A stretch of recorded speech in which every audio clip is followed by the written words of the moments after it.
জুলাই গণঅভ্যুত্থানের অঙ্গীকার রক্ষা ও নতুন রাজনৈতিক বন্দোবস্ত বিনির্মাণে আগ্রহী তিনটি দল নিয়ে গণতান্ত্রিক সংস্কার জোট ঘোষণা করেছে এনসিপি, এবি পার্টি ও রাষ্ট্র সংস্কার আন্দোলন। ঢাকা রিপোর্টার্স ইউনিটিতে এক সংবাদ সম্মেলনে এই জোটের ঘোষণা দেন এনসিপির আহ্বায়ক নাহিদ ইসলাম। পরবর্তীতে জোটের পরিধি আরও বাড়তে পারে বলে জানান নেতারা। নাহিদ বলেন, এটি কেবল নির্বাচনী নয়, বরং একটি রাজনৈতিক জোট। সংস্কারকে প্রাধান্য দিয়েই ঐক্যবদ্ধ হয়েছেন তারা। নির্বাচনেও অংশ নেবেন ঐক্যবদ্ধভাবে। নতুন ব্লেন্ডে আরো রিচ অ্যারোমায় সেলন ফ্যামিলি ব্লেন্ড টে।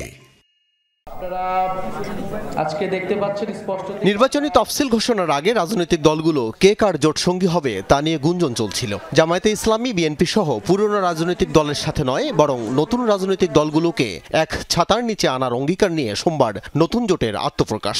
এনসিপি, এবি পার্টি ও রাষ্ট্র সংস্কার আন্দোলনের এই জোটের নাম গণতান্ত্রিক সংস্কার জোট, যার মুখপাত্র নাহিদ ইসলাম। রাজনৈতিক সংস্কার, গণতান্ত্রিক সংস্কার, এই দুইটি সংস্কারকে প্রাধান্য রেখে আমরা এই দলগুলো ঐক্যবদ্ধ হয়েছি।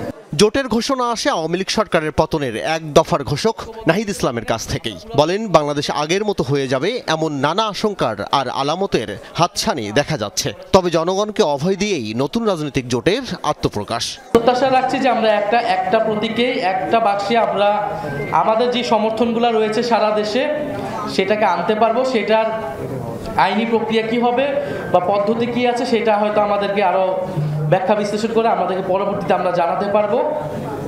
আর আপনার বাকি প্রশ্ন, আমরা অবশ্যই 300 আসনেই প্রার্থী দিব। নাহিদ বলেন, তিন দলের পথ চলা শুধু নির্বাচন কেন্দ্রিক নয়, বরং রাজনৈতিক নানা আন্দোলন কর্মসূচিতেও যুথবদ্ধ দেখা যাবে তাদের। আমরা তিনটা সংগঠন একটা জায়গায় ঐক্যবদ্ধ হয়েছে, ঐক্য প্রক্রিয়া এসেছি। আরো দল আসবে। এখানে আমরা আরো কয়েকটা দলের সাথে কথা বলছি, তারা আসলে হয়তো আমরা এটাকে একটা কাঠামোগত রূপ দিব। জোটের যৌক্তিকতা তুলে ধরে অপর দুই দলের প্রধান মুজিবুর রহমান মঞ্জু এবং হাসনাত কাইয়ুম দাবি করেন, পুরনো রাজনীতির ওপর সাধারণ মানুষের মোহ কেটে গেছে। নতুন রাজনৈতিক দলই কাঙ্ক্ষিত বাংলাদেশ গড়বে এমন প্রত্যাশা করেন তারা। সংস্কার চান, কিন্তু আপনার দলের সংস্কার বিরোধী ভূমিকাকে পছন্দ করেন না, তাদেরকেও আমরা অনুরোধ করছি, প্লিজ এই দলীয় বৃত্ত ত্যাগ করে এই সংস্কারের জন্য, এই দেশটাকে গড়ার জন্য আপনারা আমাদের সাথে আসেন। এখনো যে কাঠামো চলতেছে, স্বৈরাচারের যে নমুনা আমরা দেখি, আজকেও আক্রান্ত হচ্ছে বিভিন্ন রাজনৈতিক দল, এইগুলি যাতে বন্ধ হইতে পারে সেই রকমের একটা আকাঙ্ক্ষার বাংলাদেশ গড়ে তোলার জন্য একটা কর্মসূচি নিয়ে আমরা প্রাথমিকভাবে এই 3 সংগঠন যাত্রা করছি। কিন্তু আমরা মনে করছি না যে কেবলমাত্র এই 3টা সংগঠনই বাংলাদেশের সংস্কারের পক্ষের শক্তি।